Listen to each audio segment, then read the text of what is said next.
estamos todos un poco juntos en esta cruzada por esta locura, porque ya a esta altura no lo podemos llamar más que una locura. Digo, el seguir sosteniendo que la presencialidad es segura.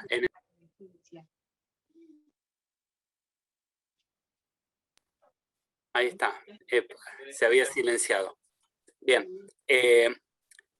digo, en el medio del aumento de la cantidad de casos, esta locura ya es insostenible. Digo, me parece que a esta altura muchos deberían haber reconocido que se equivocaron, y es el momento de volver atrás, digo, de empezar a tomar medidas. Esto que por allá por el mes de enero pensaron que era una presencialidad segura y que con todos los bombos y platillos la lanzaron y dijeron vamos al aula, que en el aula el virus no va a entrar, como si fuese un virus piadoso y un virus bueno, que dice a los chicos yo no los voy a afectar solamente a los malvados que están en los bares, a los malvados que están en las plazas. Me parece que a ese nivel de ridiculez llegaron algunos funcionarios cuando plantearon lo que plantearon, que en la escuela teníamos un lugar seguro. Y hacia allá nos empujaron, ¿no? Nos dijeron, quedamos solitos pataleando por allí diciendo, che, no, miren, cuando nosotros analizamos la presencialidad, no es segura. Hay que entender la dinámica de una pandemia, que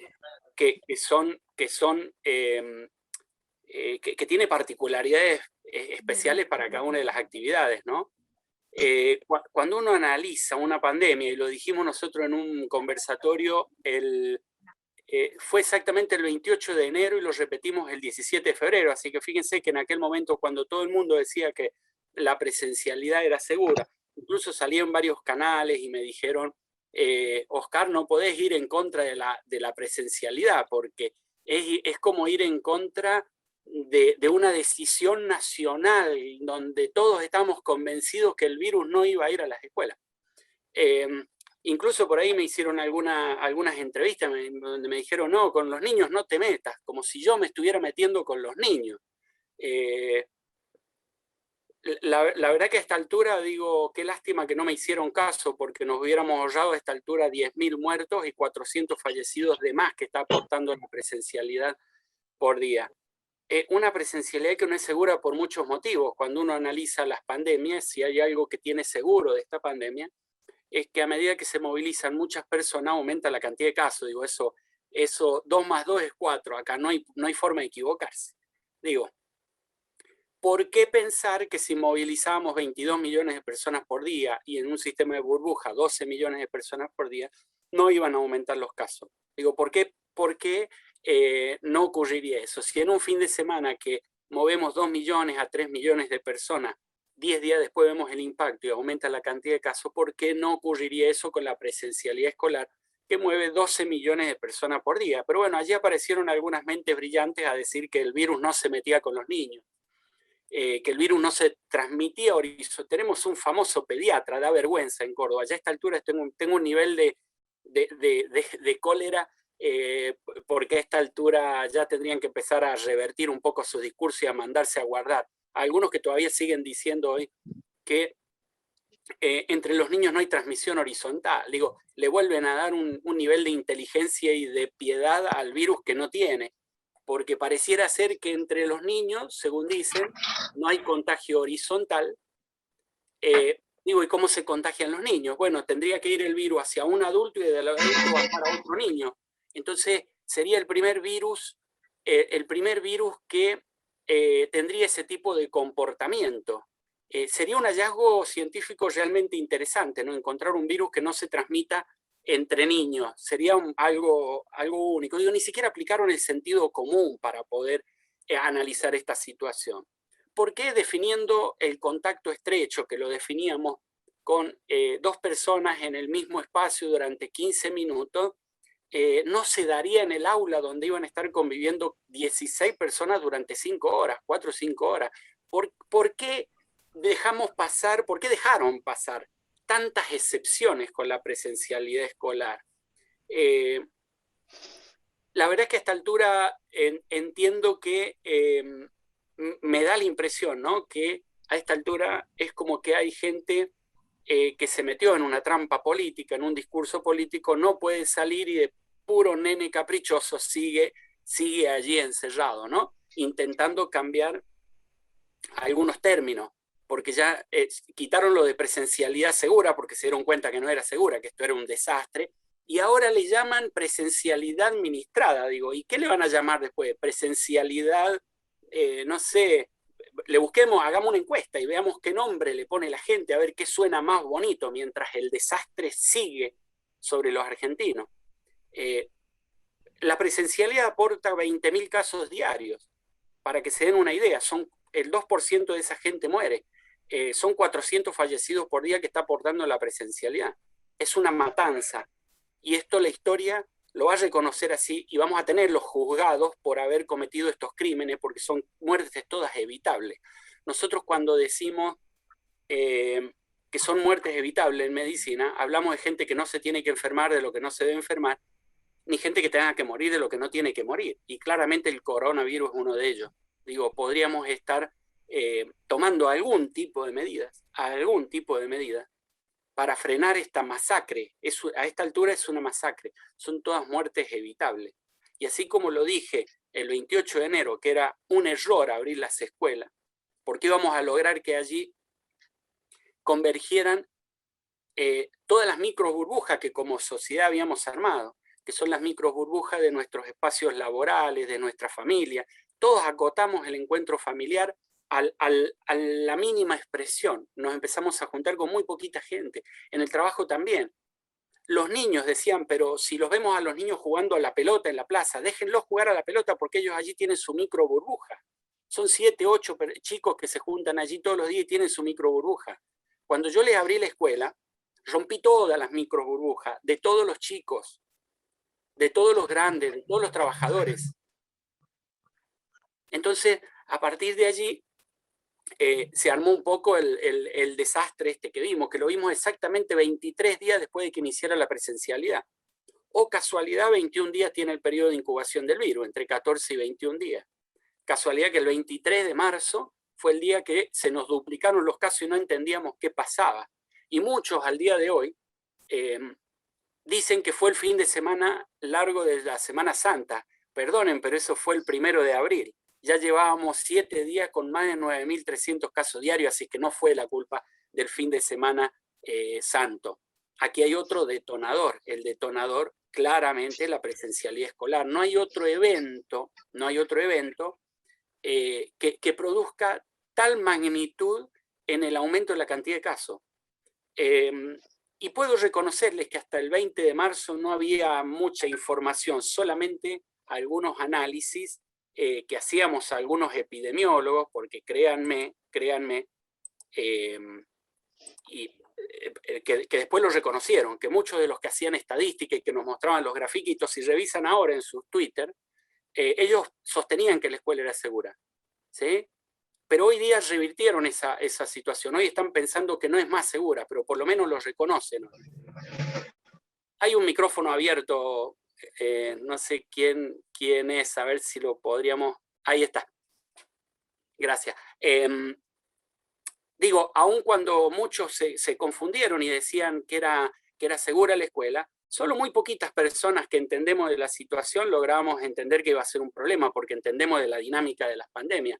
Cuando ustedes en una pandemia hacen converger al mismo punto de encuentro todos los días y en 2 oportunidades, porque eso pasa con los papás y la mamá que llevan al chico a la escuela, van a llevarlo y lo van a buscar, y mientras que lo llevan se quedan allí charlando, y cuando lo sacan también se quedan charlando, pero además dejan adentro de la escuela sus chicos por 4 o 5 horas, que se contagian igual que el adulto, y que llevan la enfermedad hacia la familia. Ya hoy creo que está totalmente claro que la llevan hasta la familia, porque hay en la Argentina alrededor de 250.000 personas en este momento aisladas, algo de 12.000 burbujas bloqueadas, digamos, por culpa de esta presencialidad administrada, segura, como quieran llamarle, búsquenle el nombre que le quieran llamar. Y de esas 250.000 personas, les puedo asegurar que hay otra cantidad enorme que se ha infectado y que no tiene idea de qué es a partir de la presencialidad, porque lo que hemos tenido una detonación de casos tal que se nos sextuplicaron la cantidad de casos. Córdoba está con 3.000 casos diarios, y Córdoba cuando empezó la presencialidad estaba con 600. Algunos días de 300 teníamos, estábamos contentos porque teníamos 300 y está con 3.000 casos diarios. San Juan, estoy en este momento por problemas familiares acá en San Juan, se terminaron las camas de terapia intensiva, no hay más camas de terapia intensiva, el que necesite respirador a partir de hoy no lo tiene. Digo, se terminó, San Juan está con 600 casos diarios, equivale a los 3.000 de Córdoba. Y fíjense que Córdoba es la provincia que mayor cantidad de casos tiene a nivel nacional. Desastre, un desastre sanitario Córdoba. Está por fuera de todos los parámetros mundiales. Uruguay, que es el lugar que mayor cantidad de casos tiene en el mundo, Córdoba lo supera. Para que se den una idea del nivel de desastre que tenemos en el país, lo que ha ocurrido con esta presencialidad. Y teníamos una situación totalmente controlada, porque la teníamos más o menos controlada. Así es que, bueno, nada, creo que no es segura, creo que no es administrada, no tiene que ser nada. La presencialidad no debería existir mientras exista pandemia. Creo que hay que pasar a la virtualidad, eso estoy totalmente seguro. Es una irresponsabilidad de quienes nos conducen, y aquí no hago distinción ni de partido político, ni de nada, pues están todos avanzando hacia la presencialidad y todos defendiéndola como la puedan defender. Y no es así. Me parece que hay que empezar a poner bien en claro que la presencialidad no es segura. Y yo festejo que el presidente de la Nación haya hecho el diagnóstico correcto, aunque políticamente todavía no puede, con los gobernadores tratarlos de convencer que la presencialidad no es segura.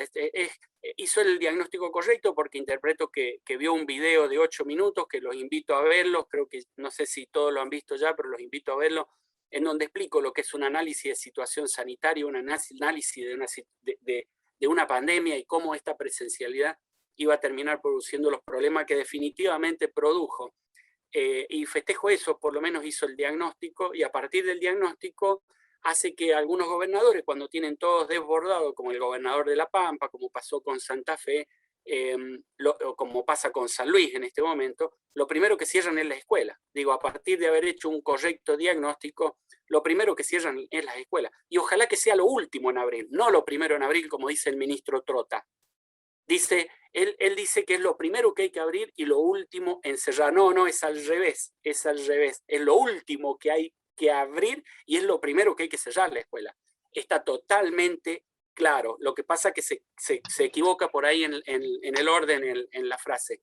Y espero que lo entienda que es así. Bueno, voy terminando. Yo la verdad que les agradezco mucho la invitación. No sabía en principio si iba a poder participar del conversatorio. Culpa de estos irresponsables. Hoy el mundo está complicado y ya nos afecta a todos.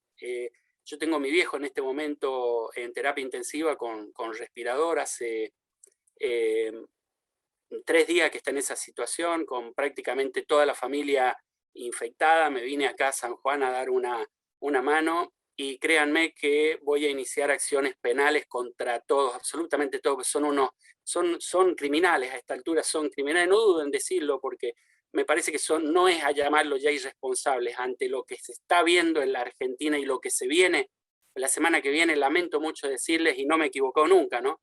Tengo 400 videos de vivos que hice. Semana que viene vamos a estar por encima de los 45.000 casos, lo que va a significar 1.000 muertos por día. Y eso es imparable, ya no lo vamos a poder parar porque sigue la actividad plena. Así es que hay que hacerle frente a estos irresponsables criminales, porque a esta altura no se les puede decir otra cosa, pues ya les hicimos el diagnóstico y le hemos demostrado, y ahora salieron hasta científicos del CONICET, ya hay publicaciones científicas en Nature, en The Lancet.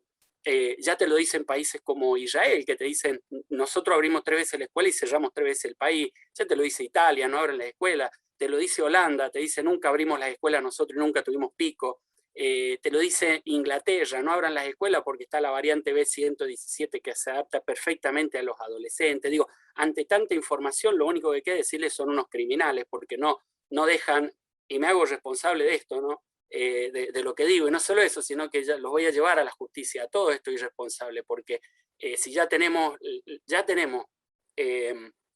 las causas y el diagnóstico, insistir en esto, la verdad es que no tiene más mínimo sentido. Así es que hay que seguir, gente, seguir explicándole a las personas que esto está muy complicado, muy complicado, que no alcanza con las vacunas no van a llegar a inmunizarnos a tiempo, y falta mucho todavía para que esta pandemia termine, faltan 4 meses largos hasta que más o menos tengamos la inmunidad de rebaño. Sí, bueno, muchas gracias por la invitación. Y es un placer, como siempre, poder estar acompañándolo. Bueno, ahí creo que voy a poder compartir esto que está acá. Ahí sí lo pueden ver. Ustedes saben que se está presentando en el Congreso de la Nación un proyecto de ley para reglamentar a partir de qué cifras se va a cortar justamente la presencialidad escolar. Entonces, desde el colectivo de Familias por un Retorno Seguro, fundamentalmente, no sé si está acá en la reunión, pero Ariel Danón, que es un papá que forma parte del colectivo y viene elaborando este tipo de informes ya desde el año pasado, desde principios de este que hicimos tiene que ver con este proyecto de ley y un poco recopila la historia en este tiempo de cómo se fue desarrollando la pandemia. Y vamos a recapitular algunos de los testimonios que fueron dando distintos medios y distintos funcionarios a lo largo del tiempo. Está claramente dicho, y lo dijo también en el Consejo Nacional de Educación, que mientras haya circulación comunitaria, no debe haber apertura de clase de ninguna manera. No es que no haya casos en la ciudad, no están dadas las condiciones. Esto lo dice en su momento Ginés González García el 26 de agosto del 2020. El ministro también dijo la vuelta a clases es muy riesgosa desde lo sanitario, el 2 de septiembre de 2020. A medida que iban dando estos testimonios, como ustedes pueden observar en el gráfico, comenzaban a ascender el número de casos en eso que era la primera ola, y que ya implicaba la apertura de escuelas en la ciudad, porque recordemos que la ministra Acuña y el jefe de gobierno en aquel momento empezaron con la apertura de las famosas burbujas que gracias a la gran militancia en ese momento de la docencia y de las familias, solamente entre 1 y 2% de asistencia hubo en octubre, noviembre del año pasado.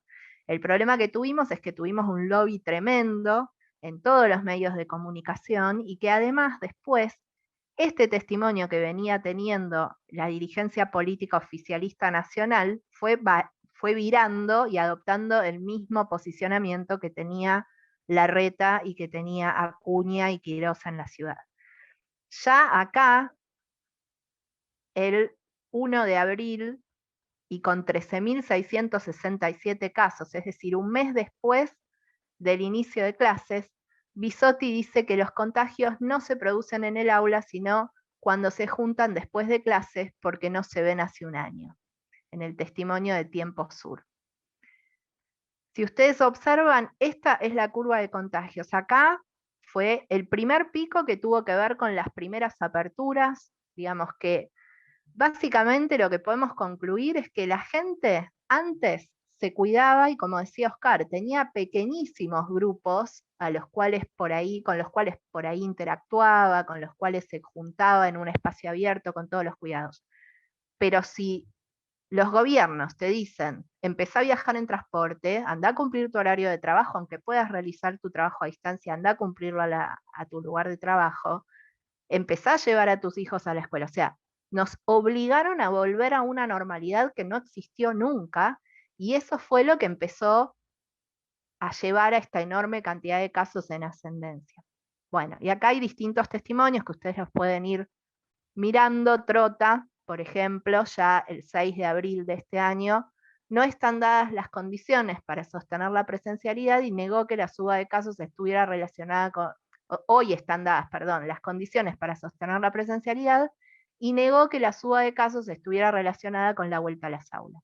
Sin embargo, poco tiempo después sabemos que sale el DNU que indica la suspensión de clases justamente porque lo que estaban diciendo no era cierto y la presencialidad escolar sí fue una de las, o tal vez la más importante de las condiciones que llevó a la suba de contagios. Y bueno, acá lo que pueden observar obviamente es también el gráfico de la alta transmisión que se da justamente a partir de este punto, que si uno más o menos lo pone, se da en enero una baja y después, desde el inicio de la presencialidad, justamente por acá, 15 días después del inicio de la presencialidad, esta es la curva que ya ni siquiera he escuchado a algunos profesionales decir, ni siquiera es exponencial, sino que como ustedes ven, en realidad es vertical.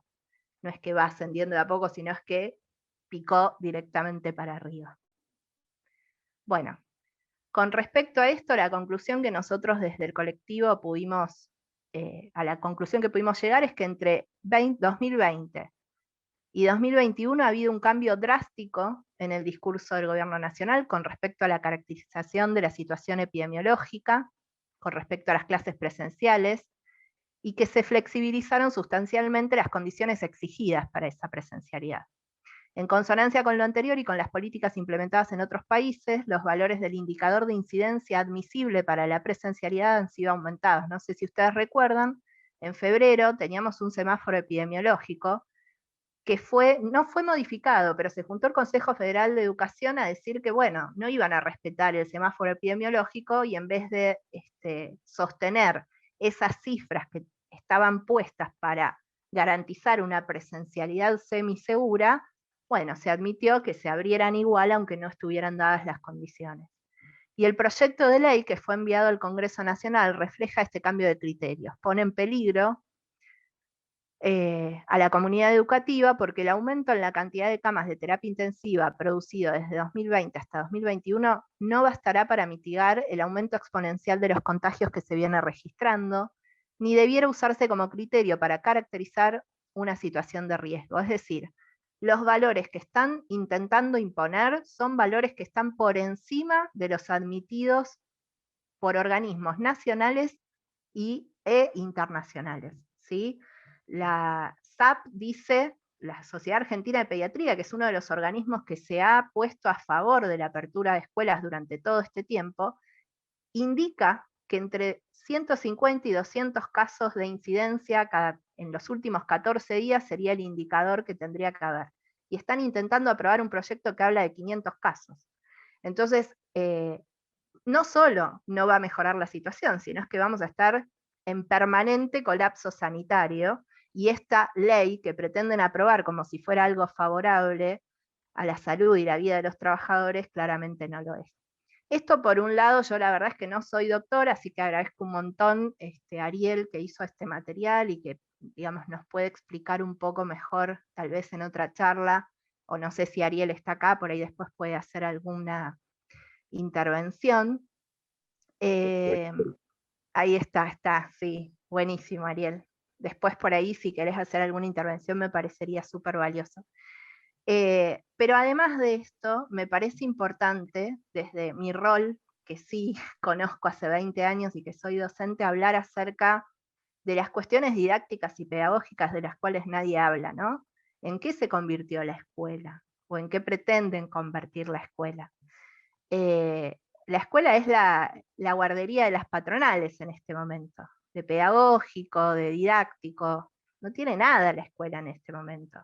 Digamos, tenemos una puja interna entre las familias, los docentes, los equipos directivos, los supervisores, el ministerio, que pretende de una manera forzada que los docentes sigan trabajando y sigan poniéndole el cuerpo sin ningún tipo de defensa a un virus potencialmente mortal y que si no te mata te deja secuelas psicológicas y corporales que pueden ser tremendas y demasiado duraderas en el tiempo.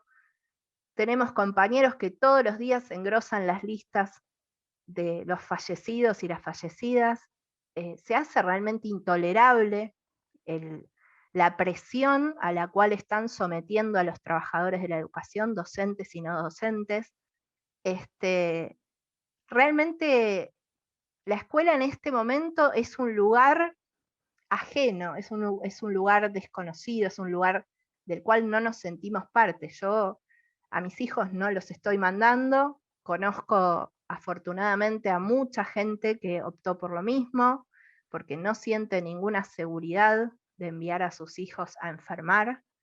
Y como docentes estuvimos sosteniendo muchos de nosotros un paro de más de 3 semanas, un paro histórico, en la ciudad de Buenos Aires oponiéndonos a esta política de presencialidad criminal del gobierno de la ciudad, y aún así, por supuesto, no fuimos escuchados desde hace 2 semanas que todos los días venimos haciendo distintas actividades de visibilización del problema en la jefatura de gobierno, en el Ministerio de Salud, en el Ministerio de Educación, en distintos lugares, y no estamos siendo escuchados. No solo eso, sino es que parece que hasta se ufanan, digamos, se burlan, porque siguen mostrando fotos que realmente tienen un contenido perverso, porque la ministra se saca fotos sonriendo en las escuelas, y la verdad es que en la realidad de las escuelas es tremenda, ¿no? O sea, estamos todos sufriendo, estamos ya no solo, además del virus, ahora hay que sumarle el frío.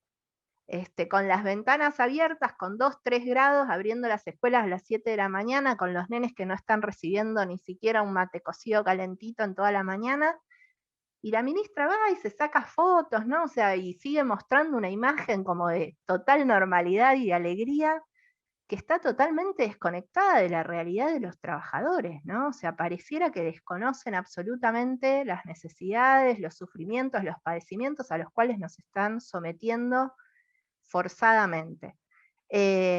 Con respecto a la escuela en este sentido, la verdad es que lo que les puedo comentar a las familias que en algún momento puedan llegar a ver la grabación de pronto y demás, es que hay recursos, que se puede pedir la excepción de presencialidad, que no les tienen que sacar la vacante, que no les tienen que sacar los alimentos, que les tienen que garantizar educación virtual. Pueden esgrimir distintos argumentos. Mientras dure el DNU, al menos en la ciudad de Buenos Aires, se puede enviar una nota y pedir educación virtual y explicar que uno adhiere, digamos, a los cuidados que impone este DNU, y si no, pedir la excepción directamente de presencialidad con cualquier documento de una persona mayor a 60 años que diga que temporalmente vive con ustedes. Y lamentablemente, si hay que mentir, mentiremos. Si esto nos sirve para ayudar a proteger nuestra vida y nuestra salud, me parece que ¿qué podemos hacer si no nos dan otra opción? Es lamentable, pero es así. Bueno, y desde el colectivo, y para cerrar, básicamente lo que venimos pidiendo es justamente que se entreguen dispositivos, que se garantice conectividad gratuita para todos los estudiantes de todos los niveles y modalidades del sistema educativo, que se entreguen alimentos suficientes y saludables también para todos los niveles y modalidades, que se otorguen dispensas de cuidado de niños y niñas. Esto es sumamente importante porque entendemos la necesidad de que haya alguien de la familia que esté al cuidado de los niños y niñas, inclusive los trabajadores esenciales, como es el personal de salud. Claramente, si nosotros reducimos la circulación de personas, vamos a reducir la circulación viral, y por lo tanto se va a bajar muchísimo la demanda que en este momento tiene el personal de salud, porque con este nivel de casos y de contagios y de internaciones es tremendo, pero se supone que si logramos bajar ese número, se le podría llegar a otorgar de pronto algún tipo de dispensa para que puedan por lo menos acompañar en las horas de escolaridad a sus hijos. Y por otro lado, obviamente, ayudas sociales y ayudas económicas. Desde ya, y esto lo repito siempre que puedo, somos absolutamente conscientes de que hay millones de infancias en la Argentina con múltiples derechos vulnerados. Pero de nuevo, la responsabilidad de garantizar esos múltiples derechos vulnerados es de los gobiernos, de las municipalidades, de cada gobernador, del gobierno nacional. Como decía Oscar, acá no hay cuestiones partidarias, hay cuestiones de derechos y cuestiones de necesidades que no están siendo satisfechas. Y en este sentido, es responsabilidad de los gobiernos garantizar una vivienda digna, garantizar servicios, garantizar un empleo digno para las madres, para los padres. La escuela no tiene recursos para garantizar esos derechos. Entonces tenemos que intentar empezar a correr la culpa y la responsabilidad que se le está delegando a la escuela y ponerla en el lugar que corresponden, los responsables. Y los responsables son los gobiernos, los gobernantes. Ellos son los que tienen los recursos y pueden disponer de esos recursos para garantizar estos derechos.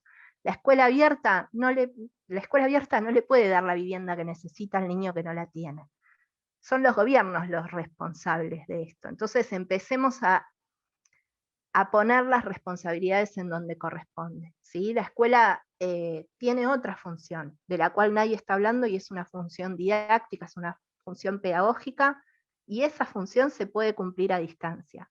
Por supuesto, se necesitan recursos para poder cumplir con esa tarea a distancia, pero lo podemos hacer, estamos muchos de nosotros muy capacitados para hacerlo.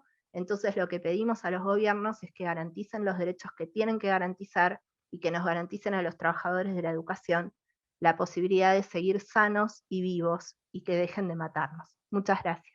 Buenas tardes, compañeras, compañeros.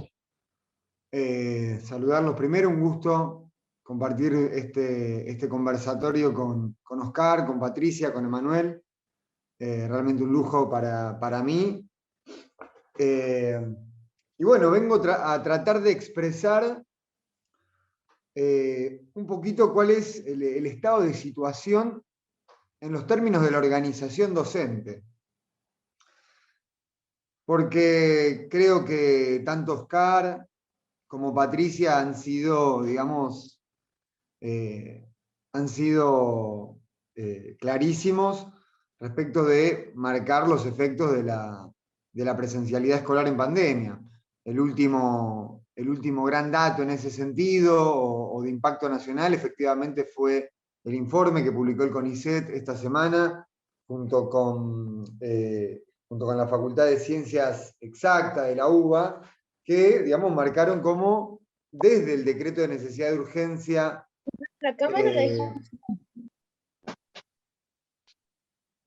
perdón. Desde el decreto de necesidad de urgencia presidencial, hace ya 4 semanas, si no me equivoco, hasta la fecha ha impactado notablemente en lo que implica la reducción de casos en términos de acotar la circulación social del virus. Y sin embargo, este decreto tiene una fecha de vencimiento, es este viernes. Y en toda la etapa previa,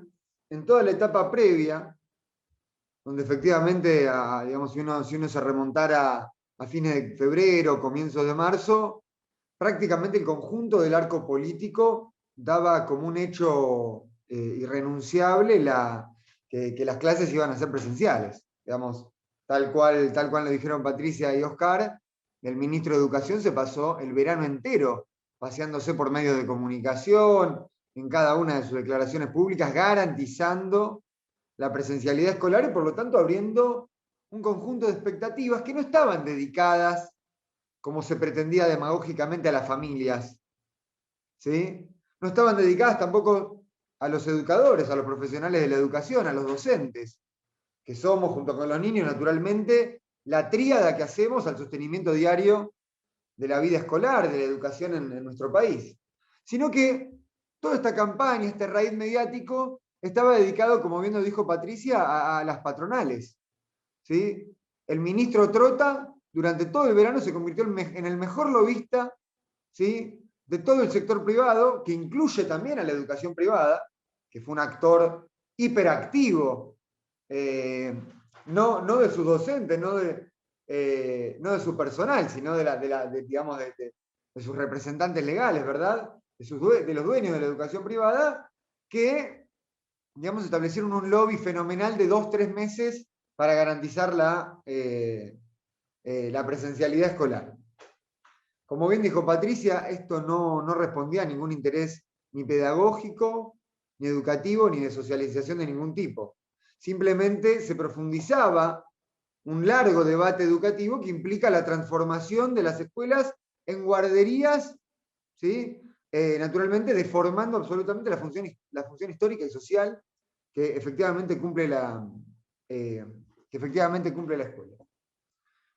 Sin embargo, frente a la explosión de casos evidente, ya advertida por profesionales como Oscar, que se habían puesto al hombro, digamos, la explicación y la necesaria pedagogía frente a tanta confusión que cundía fundamentalmente por los medios de comunicación, a los docentes nos pasó algo muy particular, que fue encontrar, como en todos los momentos históricos de relevancia, donde se pone en debate el conjunto de los aspectos de la vida social, y efectivamente la pandemia este es el efecto que ha, digamos, puesto sobre el problema de la educación, el problema de la salud, el problema de la vivienda, es decir, los aspectos nodales de la vida social puestos en cuestionamiento por una crisis, en este caso, epidemiológica o sanitaria.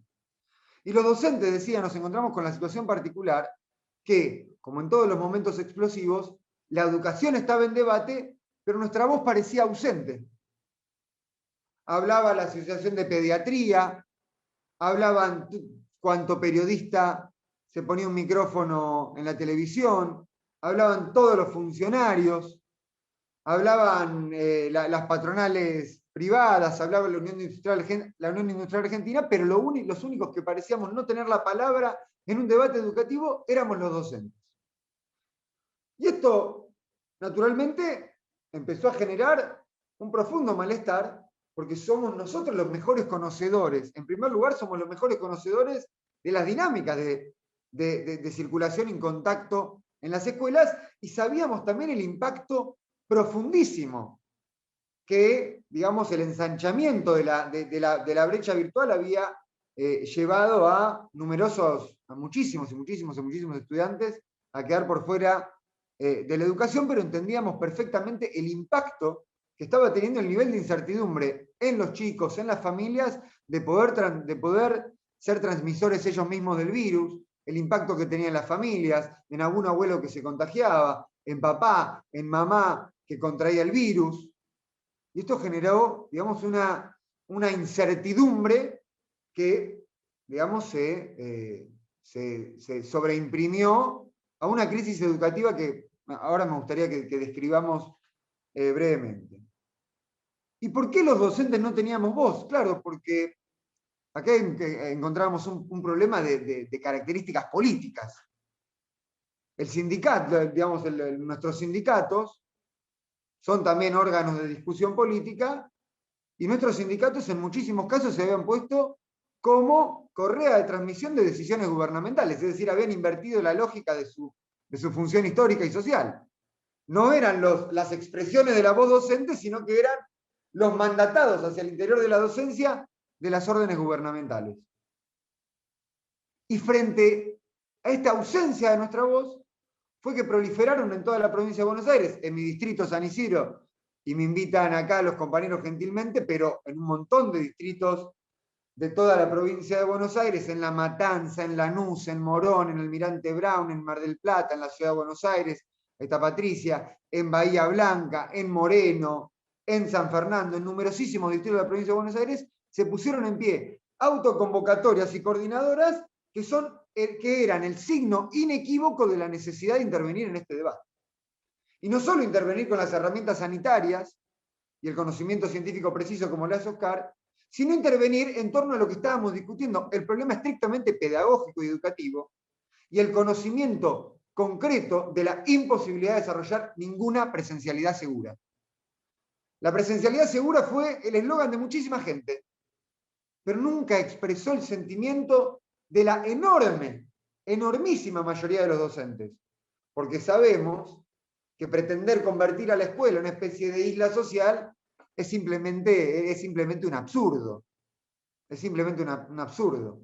Y aquí están los resultados, ¿sí? Entonces es que se conformaron en toda la provincia estos comités contra la presencialidad en pandemia, que detrás de esa consigna, detrás de esa demanda en defensa de la vida, de la salud y fundamentalmente de la educación, porque sabemos perfectamente, la vida y la salud es el sustento y la premisa de cualquier acto pedagógico. Sin vida y sin salud, el acto pedagógico queda derribado. Y esta conciencia no nos la tenía que explicar ningún ministro, ni ningún periodista, ni ningún opinólogo a los docentes, porque somos profesionales del tema. Y es en ese sentido que se conformaron estos espacios que en la provincia de Buenos Aires realmente funcionaron como fiscalizadores frente a muchas veces el silencio gremial, ¿sí?, que nos dejaba atónitos, funcionaron como verdaderos fiscales del cumplimiento de la cuarentena y fueron la expresión masiva que finalmente terminó derivando, ¿sí?, en la necesidad de la suspensión de la presencialidad. Ahora bien, como decía, estos decretos de necesidad de urgencia tienen fecha de vencimiento. este viernes 21, se cae. Naturalmente estaremos todos a la expectativa de nuevos anuncios. Pero contamos con algunos indicios de hacia dónde van a tironear. Digamos, la evidencia de lo que ha señalado Escar o Patricia, o bien lo publicado por el CONICET esta semana, nos dan la pauta de que sería suicida por parte del gobierno nacional y de las distintas administraciones provinciales, sería suicida digamos, tratar de abrir sin más algún tipo de presencialidad.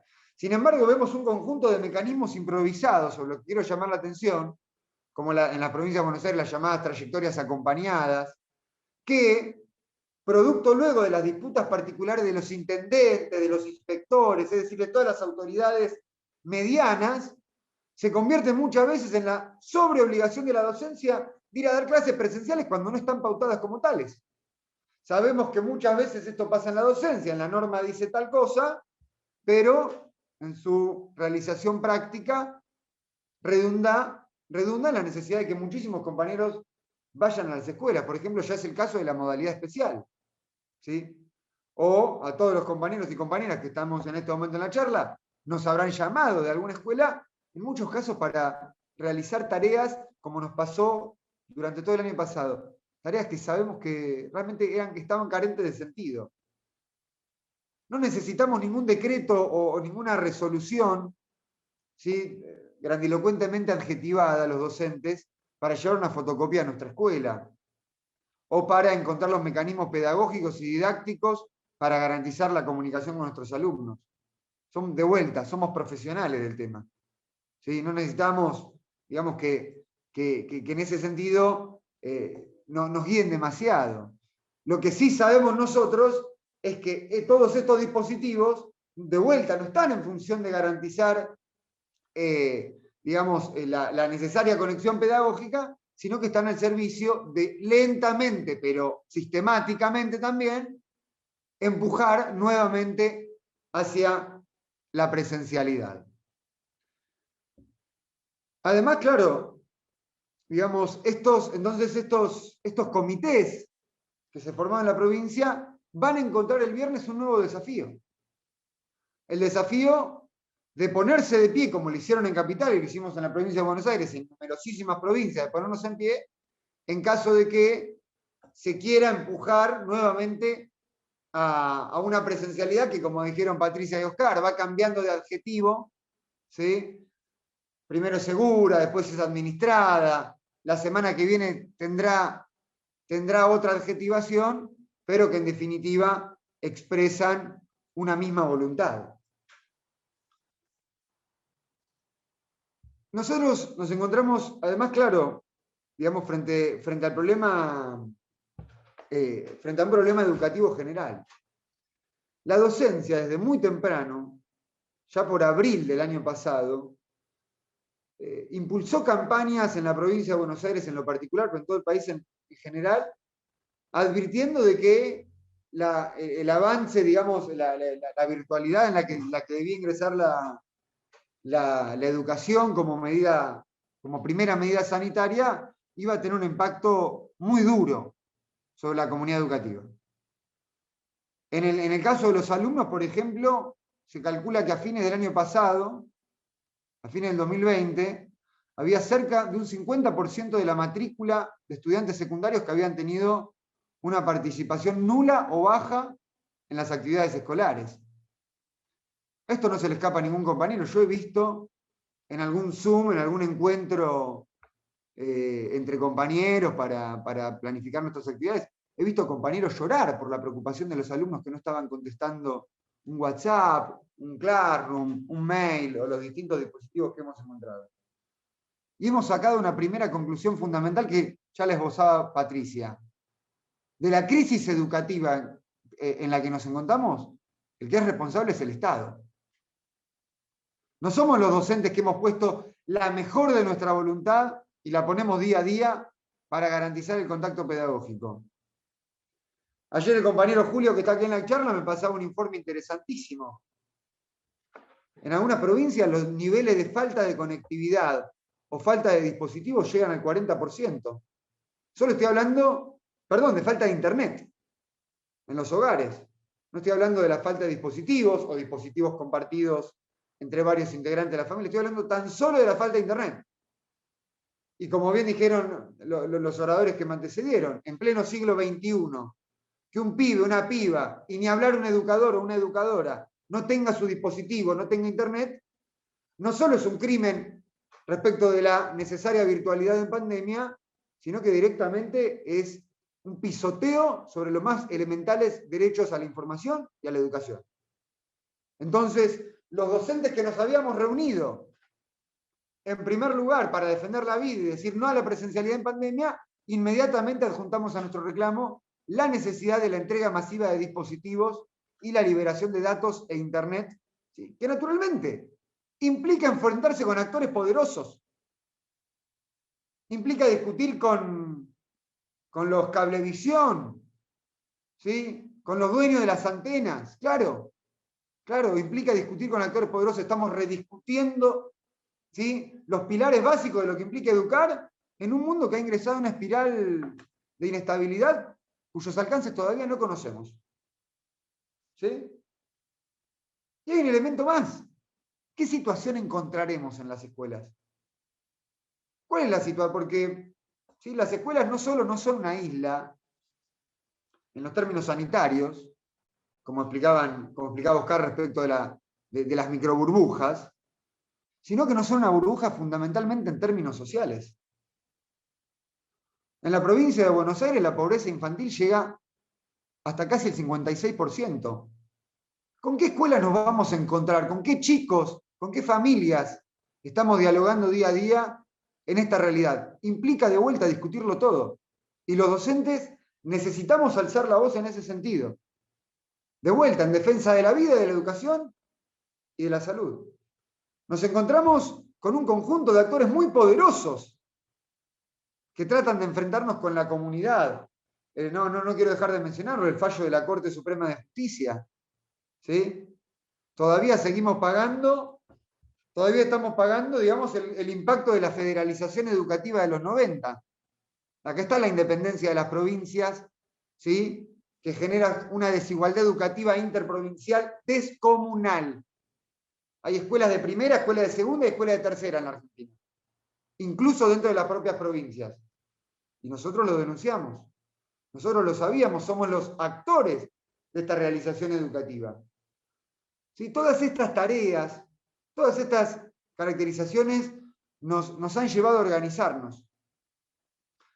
El otro día también compartíamos con Oscar, una compañera auxiliar de allá de ATE de San Isidro, y también un grupo de madres y de padres nucleadas en Cooperadora, una mesa similar en este sentido. Y es muy interesante porque se proliferan además esto, ¿no? Charlas, reuniones, encuentros, donde los que antes discutíamos un poco aisladamente, hoy nos encontramos con la necesidad de discutir problemas globales, problemas de conjunto, que van a ponernos frente a un abismo filosófico, es decir, a la necesidad de repensarlo todo, entre ellos la educación. Veníamos con una educación cuyo paradigma inclusivo se transformó necesariamente en un paradigma excluyente. Excluyente para el que no tiene computadora, excluyente para el que no tiene espacio para estudiar. ¿Sí? Y esas son nuestras demandas, porque nuestras demandas son las de la defensa de la educación. Hoy nos encontramos frente al absurdo, un absurdo lógico para todos los que trabajamos en la educación, pero que no deja de ser por eso un absurdo, que es que tenemos cientos de chicos sin docentes en muchos casos, y a la vez cientos de docentes sin trabajo. Se está procesando un recorte presupuestario en educación mientras estamos discutiendo esto. Un verdadero recorte presupuestario. Necesitamos creación y nombramiento de cargos urgentes. Lo dijo Patricia, conocemos la grave situación de las infancias. Fíjense si no sería más que nunca tener activos a los equipos de orientación escolar. ¿Sí? Fíjense si no es más necesario que nunca crear en CUPOF con sueldo y nombramiento los cargos de referente de ESI en las escuelas. ¿Cuántas situaciones están pasando nuestros pibes y nuestras pibas en casa? Y por esta falta de dispositivos, por la falta de nombramientos, por el desastre que han hecho con los actos públicos, hoy nos encontramos en esta incertidumbre. De vuelta, necesitamos repensarlo todo.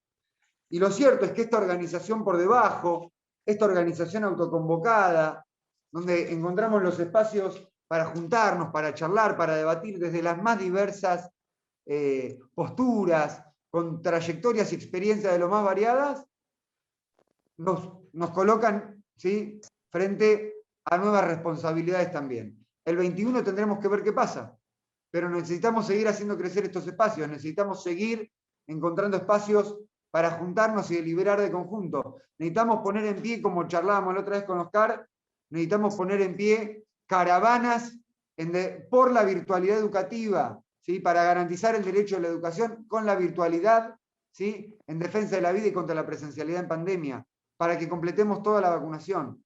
Son tareas inmediatas y estos espacios están para garantizarlas. Así que no quisiera extenderme mucho más. Muchas gracias por la invitación y la seguimos con el debate. Bueno, muchas gracias a los oradores anteriores y a todos los que están presentes. Bueno, yo había pasado algunas imágenes, si es posible,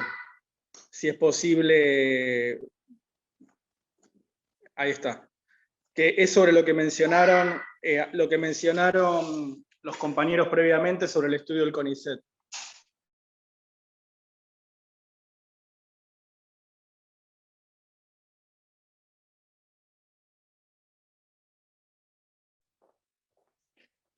Ahí está, sí, se ve perfecto. Bueno, lo que ven ahí es, básicamente yo quería mostrarles algunas imágenes de ese estudio porque me parece importante graficar lo que muchos de ustedes ya mencionaron respecto de el claro efecto que tiene, digamos, la suspensión de la presencialidad en escuelas en distintos momentos de suba de casos o de gran cantidad de casos que expresan una circulación comunitaria del virus muy importante. Ahí lo que está graficado es, dependiendo de las líneas, la línea que está en rojo, la que es más elevada con mayor cantidad de casos es la de la Ciudad de Buenos Aires, la que le sigue en verde es la de conurbano y la otra es la del interior de la provincia de Buenos Aires. A ver, espérenme un minutito porque estoy con mi hija y me está llamando.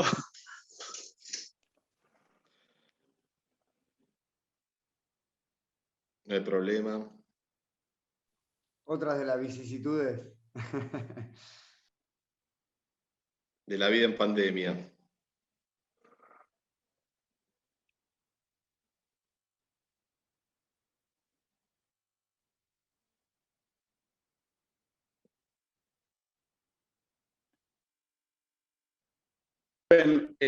Estoy con mi hija acá, en realidad estoy acá en la oficina, acá en el hospital. Bueno, les decía, y en realidad, y ahí paralelamente, en el gráfico donde habla de incidencia semanal cada 100.000 habitantes, es una estimación que se ha utilizado en distintos países y que después yo igual les puedo pasar el estudio del CONICET.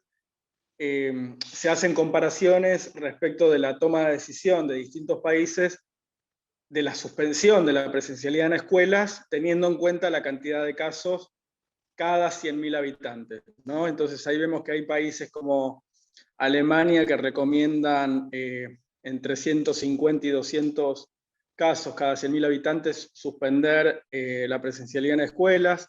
El mismo CDC de control de infecciones, el organismo de control de infecciones de Estados Unidos, lo recomienda en prácticamente 100 casos cada 100.000 habitantes, y países bueno, que han suspendido sus circulaciones entre los 200 y los 400 casos cada 100.000 habitantes, países como Bélgica, Francia, Chile, Venezuela, bueno, varios países de América Latina y varios países de Europa.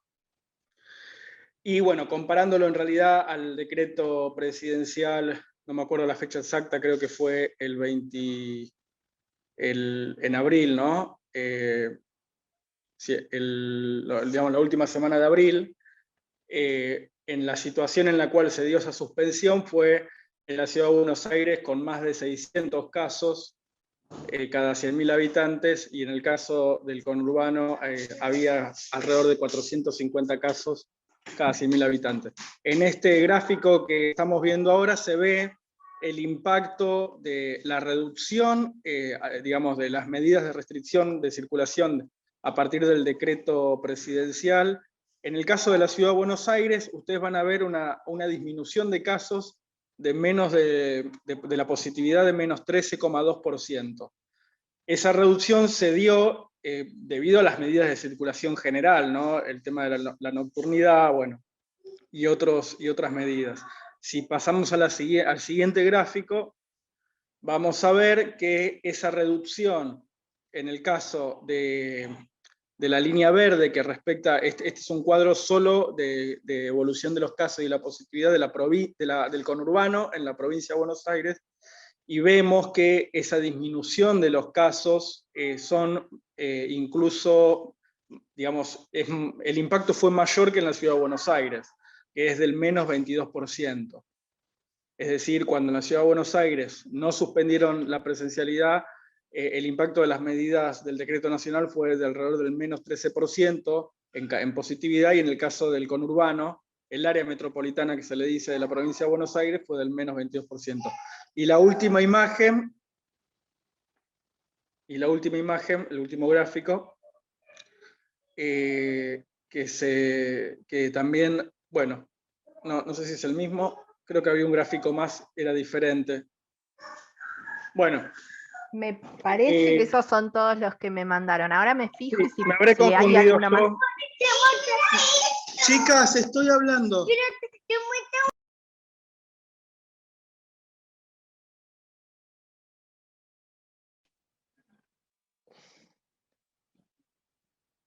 Tranquilo, a todos nos pasa más o menos lo mismo.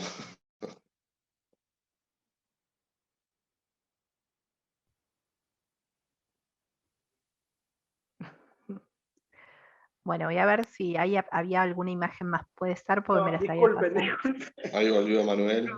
Me confundí yo. El otro gráfico, no importa, igual de todas maneras, yo después si quieren les paso el estudio, que se está, digamos, se está circulando bastante.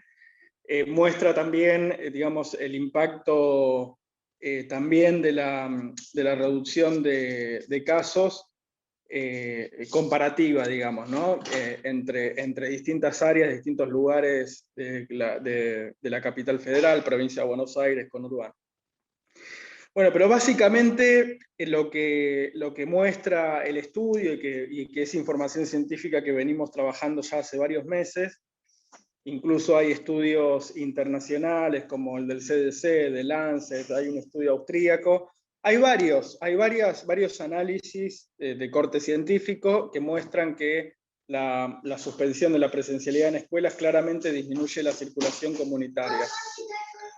No importa, ahora voy. No importa, no te hagas problema. Los polluelos. No importa. Papá, quiero. Estoy hablando en la reunión, anda. Disculpen.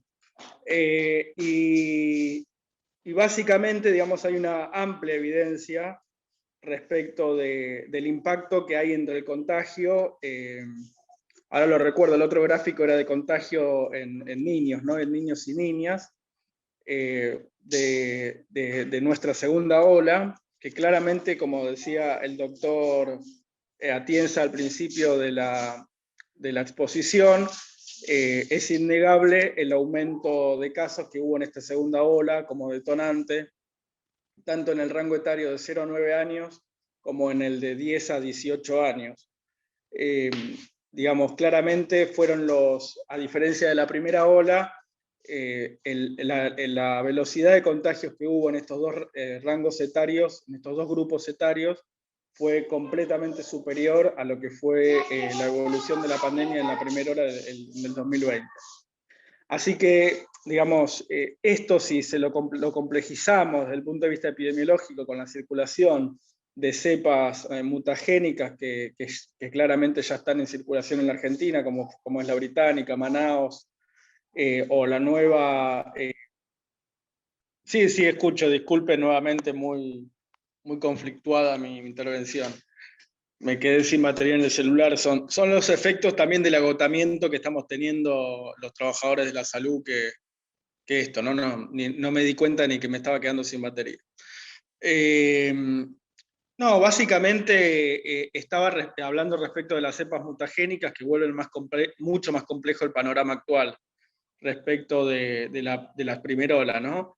Y teniendo en cuenta que también hay evidencia de afección a grupos que por ahí en la primera ola no estaban tan afectados, como lo son las mujeres embarazadas, y los niños y niñas, también entendiendo de que la diferencia entre la primera ola y la segunda ola es que nosotros atravesamos la primera ola o un primer periodo de la pandemia realmente con el ASPO, ¿no?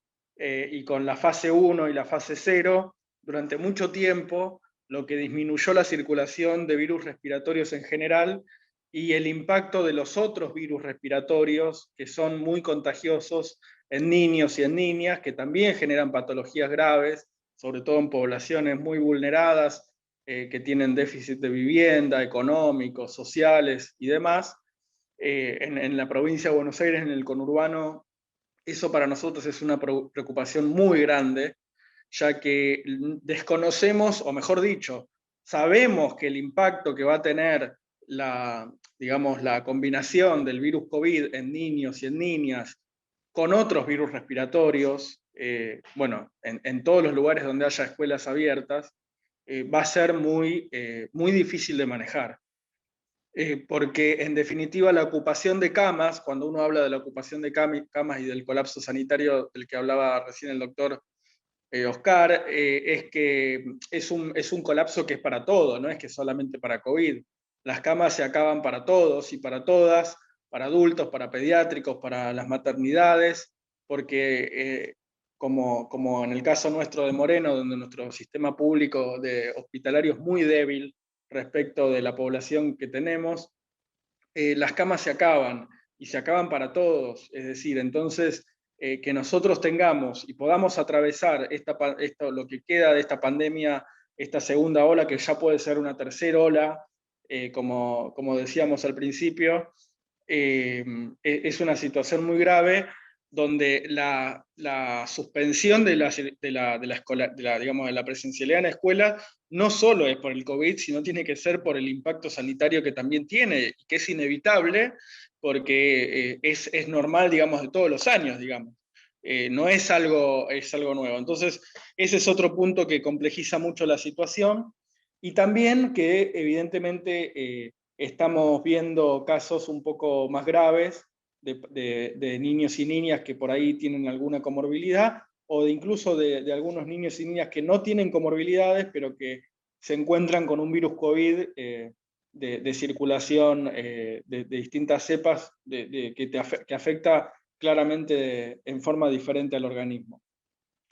Me parece que lo decía al principio Atienza, la próxima semana tenemos 5 días hasta el día viernes que viene, en donde vamos a tener que, desde todos los espacios que sean, ya sea desde el equipo de salud, desde los sindicatos, desde las organizaciones sociales, desde incluso los lugares del Estado, donde haya secretarías de salud, ministerios, es decir, todo lo que pensemos realmente que esta situación es realmente grave y no queremos que la situación de colapso sanitario empeore y sea muchísimo más grave de lo que hasta ahora vimos, tenemos que militar claramente no solo, diría yo, la cuestión de la presencialidad en las escuelas, es decir, la suspensión de la presencialidad en escuelas, sino también, digamos, disminuir aún más la situación de personas,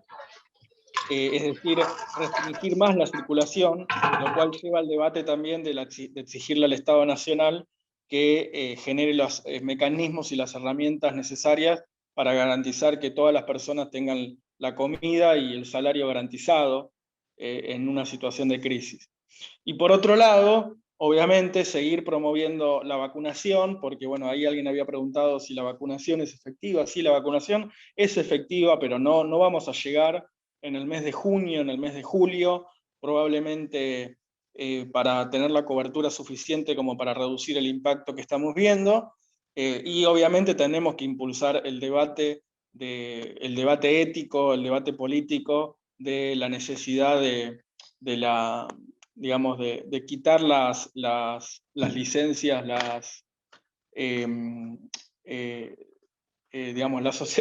no me sale la palabra. Las licencias por cuidado de niños y niñas. Quiero decir las patentes. Las patentes. Las patentes de la vacuna. Las patentes de la vacuna, digamos. No hay posibilidad de que se pueda superar a nivel global con la pandemia si no se genera una conciencia de que no puede haber patentes en una pandemia global y como la que estamos viviendo, por el sencillo hecho de que claramente hay algunos países que van a poder tener coberturas de vacunación y que van a poder comprar esas vacunas, pero hay muchísimos otros países, no solo de África, no solo de Asia, y no solo de Medio Oriente o de América Latina, que no van a poder tener a tiempo esa cobertura, y que indefectiblemente, mientras haya circulación de virus y contagios en distintos lugares del mundo, ningún país, ni siquiera el país más altamente desarrollado, va a poder tener la seguridad o la garantía de no volver a tener un rebrote. Porque si hay algo que caracteriza a los virus es que tienen la capacidad de mutar, de generar mutaciones, y esas mutaciones les puede dar a este virus la capacidad de aumentar los contagios, de tener mayor capacidad de contagio o de tener mayor letalidad.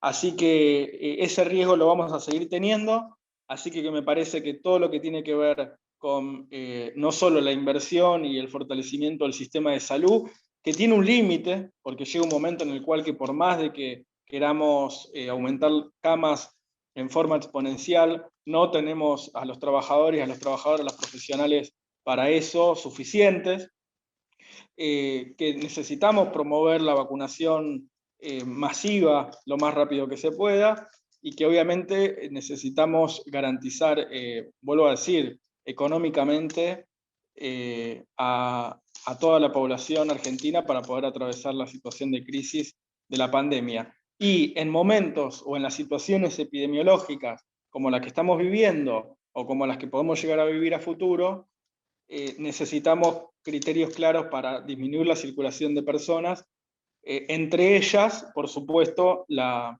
restricción de la presencialidad en escuelas. Nada más. Muchísimas gracias.